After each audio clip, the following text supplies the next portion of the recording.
cmpradio.net. It's the station.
What's going on, family, man? It's your boy, Uncle P.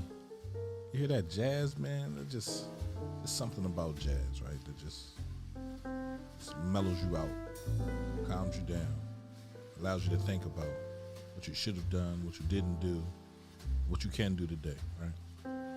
But I want to take this time out, right now, to say thank you to everyone that has supported the radio station so far, right? And say, man, we just gonna keep on moving the way we move. But today, I have a guest. We're gonna sit here and we're gonna talk about fathers and fatherhood. Now, this is not an attack on mothers, or motherhood, or anything like that. But it's more of insight given towards being a better father, standing up and stepping up for your community. And I want to thank my guests. Right? I don't want to screw your name up, bro. And I've been trying to say it so many times. I want you to say it for me, and then I'm going to get it right. Yeah, it's real easy, man. It's 3 syllables, Onaje, and the last syllables, Muid, Onaje Muid. Onaje Muid. Mm-hmm. Right. Let's bring that microphone down a little bit so we can make sure we got you. All right. If you need me coming there to you, you feel me? If you need to lift your chair up a little bit. Probably a little hard. Everybody sat in there and took turns with it. I should have asked you that first. You good? Yeah, I guess I can make it.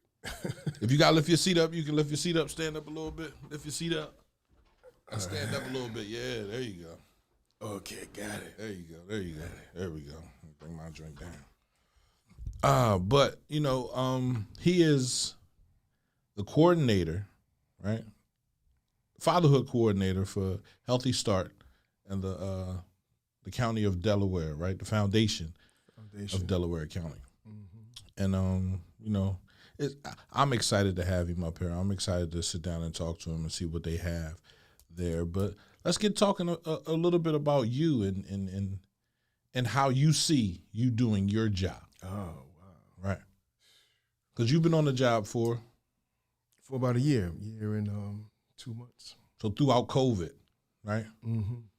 And I know it's been hard. I know it's been difficult. So, yeah. So I guess in context, as a social worker, we try to understand human behavior in the social environment.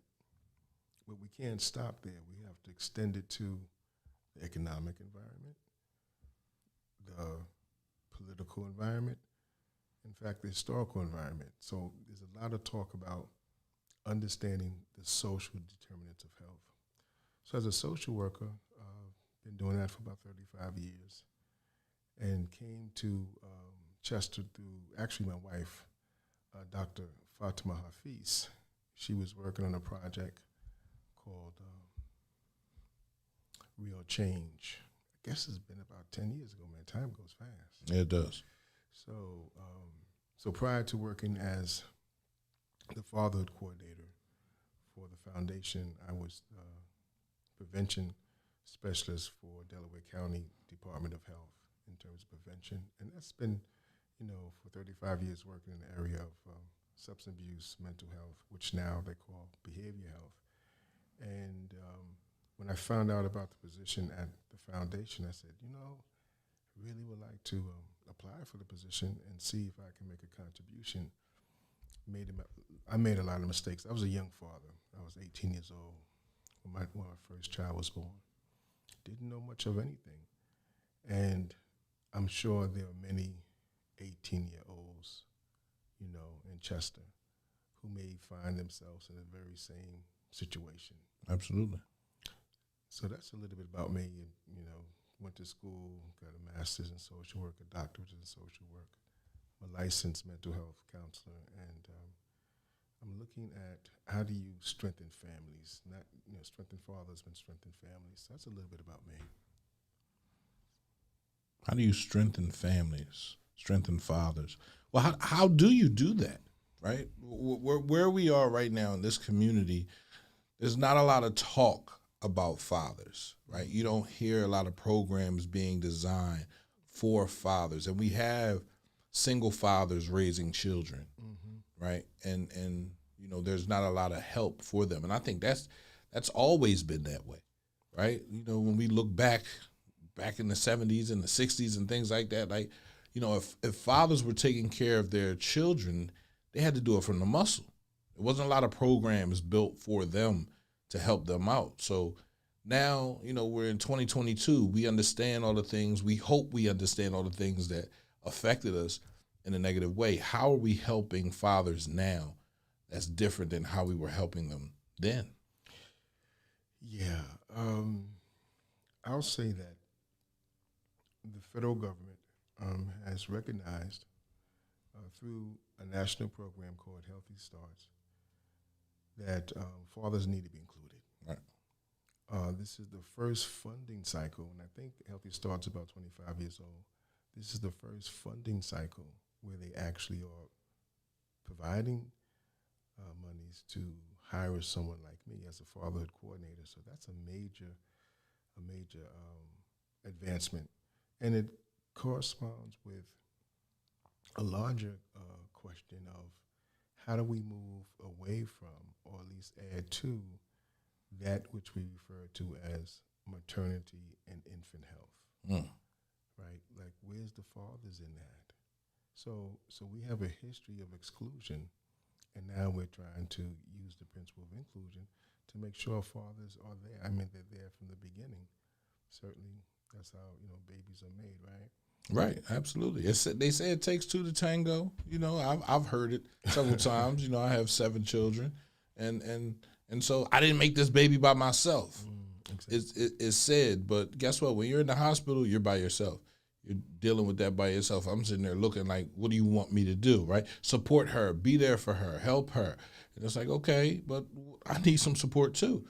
Exactly. I don't know. I was 23 years old when I had my first child, and I didn't know my butthole from a hole in a donut, literally. You understand what I'm saying? So it's needed. It's let's look at some context. Right. In Delaware County, infant mortality rate among Black and African American women was recorded as 3 times as high as that of their white counterpart. The majority of this disparity was found amongst very low birth weight babies. Thus, the work of the foundation is to focus on preventing low birth weight among Black women, and also to how can they go to term, right? The 40 weeks. So when you are premature, you're going to experience different challenges. I got people texting me talking about you got to pull the microphone a little bit closer. You're going in and out. All right. Yeah, there you go. Okay. There you go. I don't want to make too much sound. So if I was saying that in Delaware County, Black women, African American women experience 3 times higher rate of infant mortality than their white counterpart. So when we recognize that, we say, what is wrong, right? What's happening?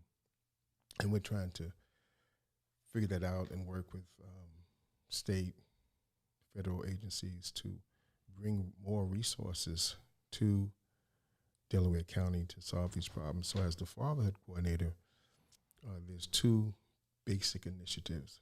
One is the internal work we're doing with the foundation, because 99.9% of the employees, in fact, are women, which is wonderful. Right. Now that means that the fatherhood work happens through the staff. So the women have to be present to how they feel about father involvement. They have to feel good about it in order to do it, right? Absolutely. So we have to do some internal work in terms of the foundation. And as part of our mandate goals in terms of being funded by Healthy Start. Now, do you find that work to be difficult? Is it difficult, or is everyone in the foundation like excited about having fathers brought up through the ranks of fatherhood? The answer to that is that I don't know. Okay. I talk to different staff people in different meetings, but I haven't had like one-to-one conversations. Right. But it's the goal of the foundation to meet those 100 dads. So I would have to say all of us need to get on board with Absolutely. that. And understanding the different obstacles that may be put in the way. We had a consultant come to us last year, Ken Scarborough, who gave a workshop on the attitude of inclusion. So we're doing things inside of the foundation, and that work is being carried out by the Fatherhood Coordinating Committee, which is about 7 of us that have been meeting on a regular basis to say, okay, what things do we need to do? How do we educate the staff? All those different kinds of things, right? But the second part is creating, which we have already, Fatherhood Engagement Committee, which is a community committee that says anybody can join. We meet the second Wednesday of each month between 9:30 and about 11. And the purpose of that formation is to create a fatherhood continuum of care, so that any father, particularly in what I call a catchment area, any father who needs information about education, medical services, vocation services, counseling, any kind of service that father needs to feel whole and to be whole and complete and healthy, we want to bring those resources in the light. So there are many things happening in the county, but they're not coordinated, nor are they featured in such a manner that we have these special services for fathers. So we have to do some mining right now. I know there's a lot of services out there that could be very helpful to fathers, but it's not really shown, and people don't know about it. So this formation is coordinating service providers, so we know what services are available, and we also know what services are not available that needs to be brought into place. The foundation is interesting in that it has 2 sides. It has the human service side, and it also has a grant-making side. So many people in the community don't even know that they can go and put in their applications for different programs to be birthed. So Foundation for Delaware County's Healthy Start. We have the Nurse Family Partnership. We have cribs for kids, and other programs as well. So if you are pregnant, your partner's pregnant, and live in Delaware County, please contact us for services including telehealth nurse, case management support, infant care items, social work services, safe sleep education and supplies, support, yes, for fathers, breastfeeding support, as well as civil and legal assistance. If you are pregnant and you're having problems with your landlord, or you can't pay your utility bill or your rent bill, you need to call us and see how we can be of help to you. And this includes both Spanish-speaking as well as in English-speaking residents. I would refer people to Denise Martin, who is our outreach and engagement specialist, and she really is that. I mean, some people have titles and it's like it don't mean a thing. No. She is really an expert on outreach and engagement. Her number is 267-453-7342. That's 267-453-7342. So we've sat and we've had a couple conversations, right? And we haven't really gotten into, what is the role of a father in a community, right? Because we're just talking about the ideas and the things that we want to see, right? So that's my question to you right now. What is the role of a father in this community? I would have to first say it. We as humans create these roles out of the value systems. Okay. We adapt and take on. So given the value system that someone is using is going to define that role. Now, when you look at Chester and look at the history of Chester, there was a time when the sense of community was strong. You had neighborhood organizations, people were playing in the parks, you had all these different things. And then when the industry left Chester, all the people who were able to make ends meet and really do well, guess what? Those jobs disappeared. Right. And the people said, well, now what are we going to do? So you saw a destruction of the social fabric when the economic stability was removed. The social system starting to be impaired. Absolutely. And downgraded. And then you see what the inclusion of drugs. You start to see guns coming. You start to see a whole different social dynamic taking place. And this is where Chester is now. So when you say fatherhood, every single person, no matter where they are in the community, wants the best for their children. It's just a natural thing. Right. And people will do whatever is necessary or whatever is available for them to do to feed their family. So the role of the father is one that's central. And for the most part, it's like the father got to go out and get it, right? Make it happen. And now we're trying to encourage a definition of success that includes how can it be successful for you, how can it be successful for your family, and how can it be successful for the community. If we're using that triple prong definition of success, we know that everybody can win. But as long as we just go from 1 or 2 and not include 3, that means someone is gaining something at the expense of someone else. So part of my work as a social worker is also in the field of gun violence. And we know that there are many young men who carry guns, shoot guns, and how do we get them into the program? So I think we have to do better on our marketing in terms of letting people know that we exist. So absolutely. So the father is essential, and the foundation has gone a step further in something that I didn't even know, not that I know anything or everything, certainly. But do you know there's such a thing as a male doula? A doula is, right, that woman who usually comes in and helps the mother have the baby, usually at home, not necessarily in the hospital, but can be in the hospital. But I didn't know there was such a thing as male doulas. The foundation has doulas for dads, right? That is black men, and I'm studying to be a doula myself, to say, and you can have what is called a birth doula, someone who's there at the birth, and then also after the baby's born, a postpartum doula. And sometimes our sensibilities gets a little warped because you say, what, a male doula? Well, they are men doctors and they're delivering babies. Right. So sometimes we just forget to say, well, wait a minute, let's stretch this a little further. So there is a movement underfoot. And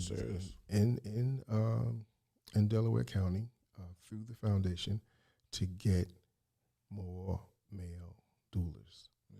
So this is a major advancement because all the studies have shown that women who have a doula, they have better birth outcomes. All the studies are showing that when fathers are involved in the pregnancy period, going to the doctors, helping the mother, you get better birth outcomes. When the father's involved in the postpartum period, after the baby is born, you get better birth outcomes. So we know what to do. So the father's role is to be there from the beginning, not just the explosion, the wonderful things that sex will give us, procreation, but to be there throughout the whole thing. So now, how do we help the mother and the father to say, hey, that we're going to co-parent, right? We need places where we can work out the conflicts, where the father and the mother are not seeing things eye to eye. That should not be a consequence that the baby would have to bear. How often do you hear, I'm doing this because my father wasn't in my life? How often do you hear that? You hear it quite often. All the time. So we have, as a community, we have to now figure out how, you came together, and it could have been a physical attraction, it could have been a mental, whatever attraction that you came together, you have this responsibility. So the role of the father is to assume, not to support the woman. No, we're changing the language. Support almost says like that's your responsibility, and I'm here to kind of help you with it. Right? No, that's our responsibility, right? So we have to change the perspective on some of the things we say. Even usually they say she got pregnant.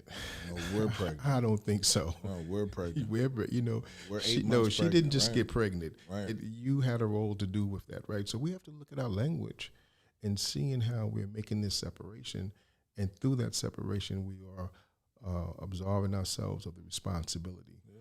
So we're saying, men, stand up, right? We say, men, do what you got to do. Fathers, come on, let's do this, right? And we know that if we get a higher father involvement on all levels, that we're going to get better outcomes.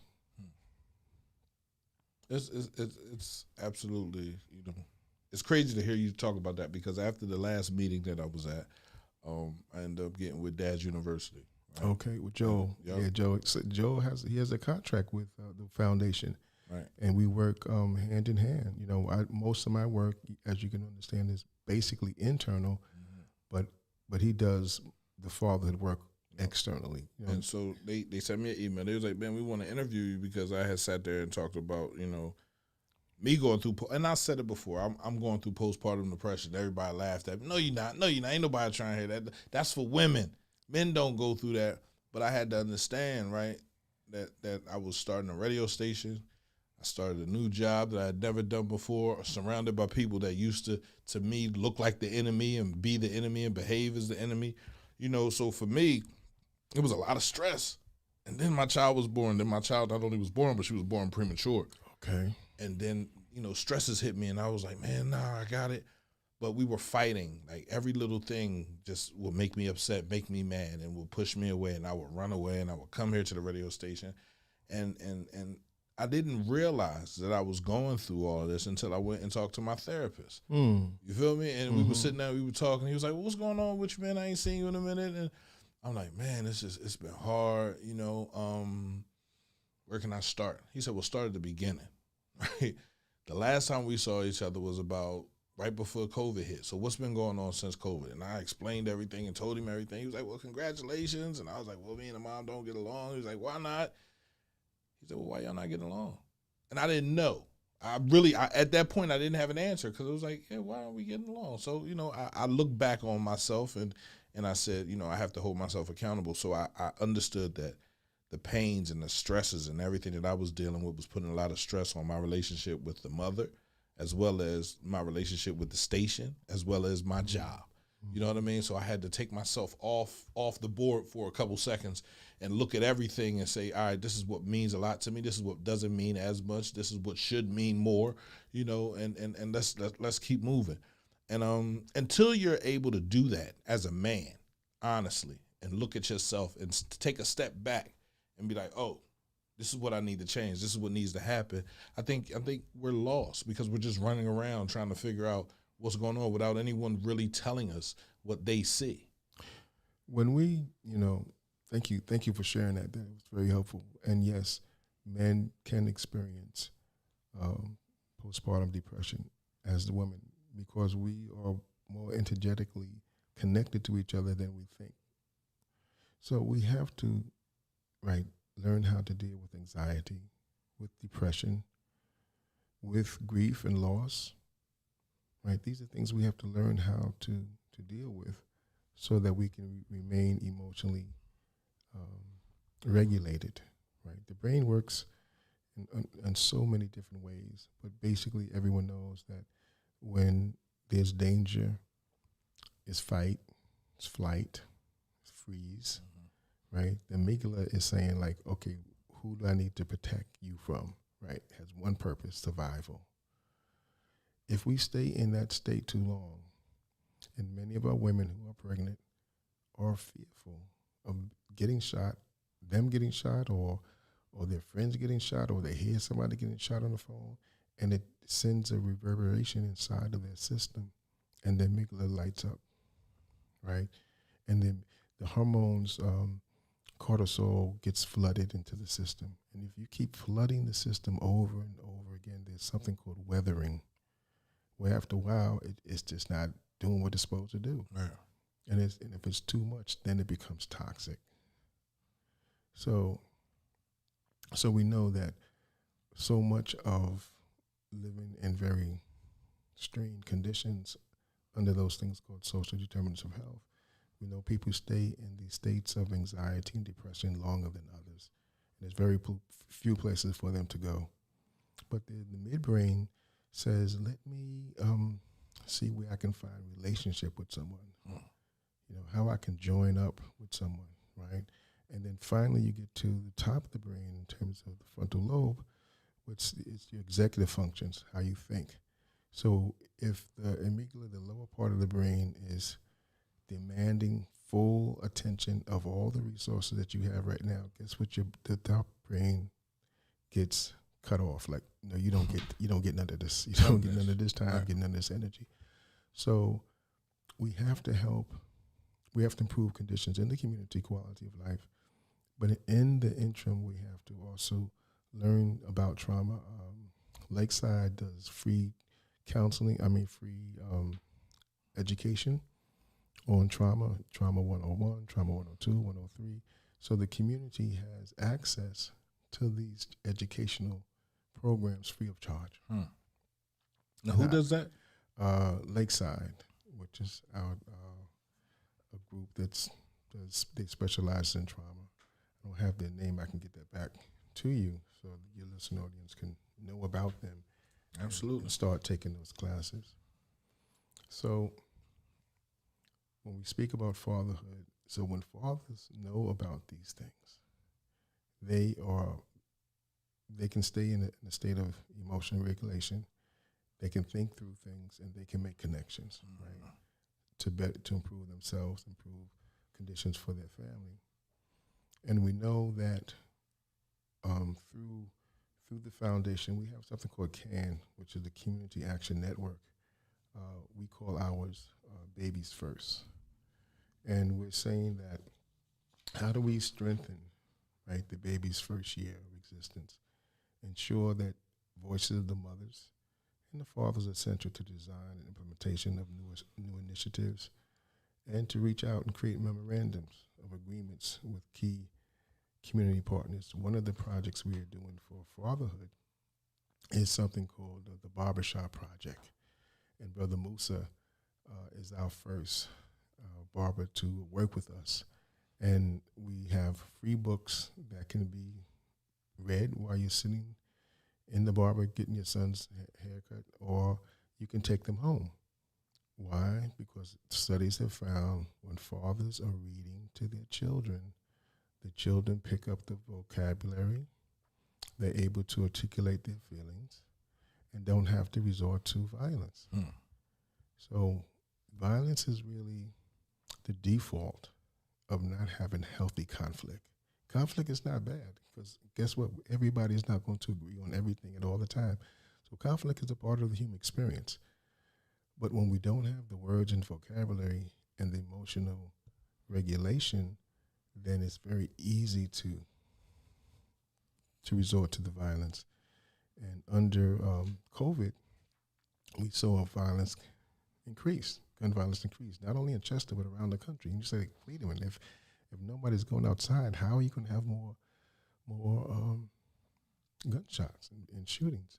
It's because of that frustration of not being able to have those social connections.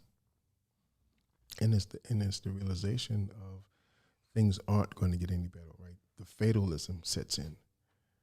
And when people are feeling in a fatalistic situation, they will do things that would, in fact, exacerbate those conditions rather than to solve them. Yeah, I'm sitting here listening to you, and it's just it's almost, like proven that, without fathers, children grow up without mothers and fathers working together to raise their children. Children grow up without the other half, or grow up, missing something, like whether it's dissecting or being able to hear certain messages that are going on in the community. And I'm not throwing this on anybody. I say it's on the families, right, to step up. If you have a mother of your children and you're a father to those children, be a father to those children. Go back into the house, not so much in a relationship standpoint, but in a relationship as a mother and a father to the child. I feel like the mother and the father owe the child so much more than what they're giving the child. And so for me, it's always, what can I do, to help in that situation? And this is exactly why I reached out. This is exactly why we have these conversations. This is exactly why you're going to have a show, right, where you're going to come up here, you're going to talk about all of these things. And I'm excited for it, honestly, because there's a lot of things that I don't know and I don't understand. It's a lot of things we all don't know. Right. And never stop learning. Things that we're figuring out. As I'm learning more about this, because even though I've been a social worker for a number of years, I haven't really worked in this area. And I found that more than 1 million new neuron cells connections are made per second. The early years matter because in the first few years of life, more than 1 million new neuron connections are formed every second. Every second. Neural connections are formed through the interaction of genes, yes, and the baby's environment and experiences, yeah, especially which they call serve and return interaction between adults. So we have the sciences are increasing or improving or giving us better understandings of what is this thing called the human and how do we function. And that field is called epigenetics. And epigenetics is showing that, we used to say, is it nurture or nature, right? That's what we've been saying for the last 50 years or so. But now we're saying it's both. It's not either or, it's both. And through epigenetics, we're understanding that you can't erase the past because you are living the past in your body. Now, for people of African descent, and particularly indigenous as well, this becomes crucial because now we understand how trauma is being passed down from one generation to the next. So when people are doing things, they're not necessarily doing things because they don't care or they choose to do it that way. They're not even sure or cognizant of how the past is influencing their behaviors today. One thing which is beautiful about epigenetics is that you can change those things. You can change it in terms of diet. You can change it in terms of exercise. You can change it in terms of of how you just understanding the environment in which you're living, and you can do something about it, right? So there is new information that has given us insight that it's not just the trauma that we experience in our lifetime, but it's the past traumas that also are now contributing to what we do. Now, since we know this, we have to operate on all levels, operate in terms of what can we do presently, right? And how do we ameliorate, how do we reduce those pressures from the past that comes through epigenetic. They call it the epigenetic inheritance burden. We have to lift that burden. Yeah, it's basically it's science has proven everything that we've been saying. If you don't know your past, you're doomed to repeat it. If you don't understand where you've been, you're doomed to go right back there, right? So I think epigenetics is important, and understanding, the traumas that my father felt, his father felt, and his father felt, and so on and so forth, but also the joys that I feel, they felt as well. Excellent. You know what I mean? So, I have to look at it. I have to take it on there. And both sides. Right, both sides. Right. You have to. You got to look both sides of the coin. It's not just one side. Beautiful. Right, Excellent. right. So, I'm excited, man. I'm excited for you to start your show. I'm excited for you to come through here and tell the people everything that you know, that you've understood, that you've read. You've read books that I couldn't even imagine to pick up, right? You've been to places where I just feel like, it's not to give your age up or anything like that. Oh no! Listen, right. No. I say give my age up Right, because right. it's really a blessing. I'm 69 years old, Right. and see, my generation when we grew up, we didn't. I don't remember us ever saying it, but it was almost like you're not going to live to be 50. It was Right. almost it was unspoken Right. agreement or understanding. Now fast forward. This generation is saying, No, you're not going to we're live to not 20. They're saying that we're not going to live to be 20. 20. Like, what? Wait a minute. You're just starting out life. Right. Just living. So we have to change that narrative. And I think you hit it on the head when you said the joys. Yes. Right? And also the contribution. We just finished concluding Black History Month, right? It's Black History Year here. So much, I hear you. Yeah. It's so much of our history as a people we don't know. Right, Carter G. Woodson wrote a book in 1933 called The Miseducation of the Negro. If you read the book, you think he wrote it yesterday. So we have to know not only about our history here in the United States, which is just just an infinitesimal small part of it, right? I'm talking about thousands upon thousands of years of building phenomenal civilizations and empires throughout the world, not just in Africa, but throughout the world. If you go to every continent, and dig and find out who were the oldest inhabitants of that continent, you find, in fact, they were Black people. Black people. So we are starting to open the pages of history and put things in perspective. We are now in Women's History Month, and we have to celebrate our women. Yes, we do. We have to celebrate our partners. We have to celebrate our mothers, our nieces, our friends. We have to raise them up. There's a slogan that says, if you want to educate a person, educate a man. But if you want to educate a nation, educate a woman.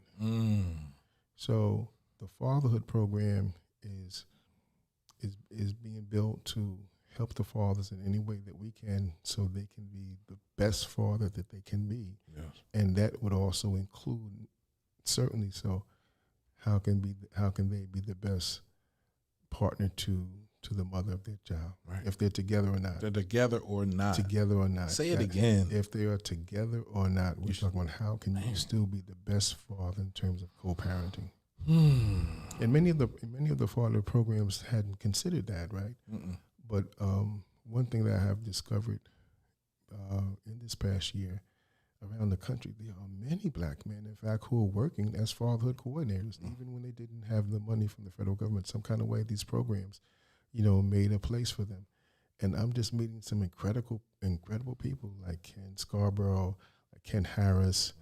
There's another brother down in Washington, D.C., whose name escapes me, but I'm saying there's a whole bunch of us doing these things. And when I'm in conversations with them in different trainings and stuff, I'm just amazed. And the thing about it, the community doesn't know about these men. Mm-hmm. They don't know about them. So we have to do a better job in terms of letting the community, not only here in Chester, but people in Chester have relatives in Philadelphia, and relatives in New York, and relatives in California, and relatives all over the country, right? So we have to spread it out wide, where these things are happening. So there are only about 115 Healthy Start programs around the country. Wow. I'm glad we have 115. It started off with 6. But I wanted to know how many people had put in the application. And I was told that 400 locations around the country had put in for funding and didn't get funded. Only 115 didn't. Wow. And then I'm thinking, well, out of the 4, how many people don't even know that this funding exists that could have applied because they fit the criteria, which is, I think it's like 15% over the national rate of infant mortality. If you experience 15% more, then you can apply. So I mean, how many areas are there that would qualify to submit the proposal but don't know? So the 400 is not even a real number, right? So I want to know what that number is. We need to know what that number is, because once we know that, we know how far we have to go. Absolutely. Well, I want to thank you for stopping through, right? We'll see you real soon. Real soon. I appreciate it. Is there anything else you want to say before you get up out of here? Well, I did give Denise's number, and she is definitely the bomb. But I want to give people my number and email if they want to get in touch with me, because again, we have the internal work we're doing through the Fatherhood Coordinating Committee for the foundation, and we also have the Fatherhood Engagement Committee, which is for the community. So everybody has a place to go, a part to play.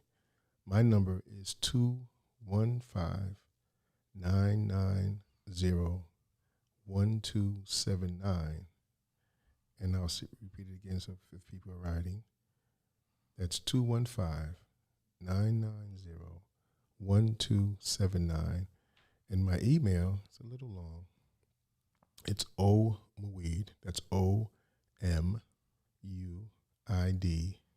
at Delco, DELCO, Foundation, FOUNDATION.org. That Muid at DelcoFoundation.org. And I really want you to be in touch with me. I'm a transplant from New York and up in New Jersey. So there's so many things I just don't know.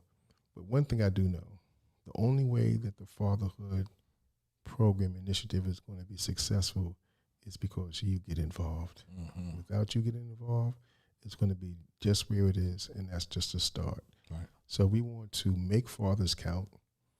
We have an open discussion like this on Zoom every Thursday at 11 called Making Fathers Count. And I want to thank you for the opportunity to be here, and I want to thank you for what you shared in terms of your life and your children, and look forward to working with you in the near future. Absolutely. All right, everybody, listen, man. Onaje Muid, right? He's a leader. He's a brother. He's a father. He's a husband. Don't forget the grandfather. I'm the Papa Doula. The Papa Doula. Papa Doula, baby. He's the Papa Doula.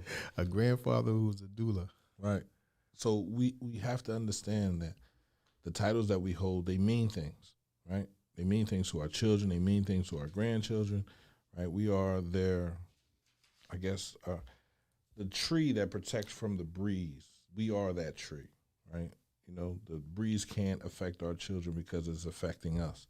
We have to want to be those people for our children. We have to want to be the teachers, the leaders, the guidance, the light, all of these things. So it's Uncle P, CNPradio.net. I want to thank y'all for tuning in. I want to tell y'all to share this live one time for the one time. And listen, hit them up, man.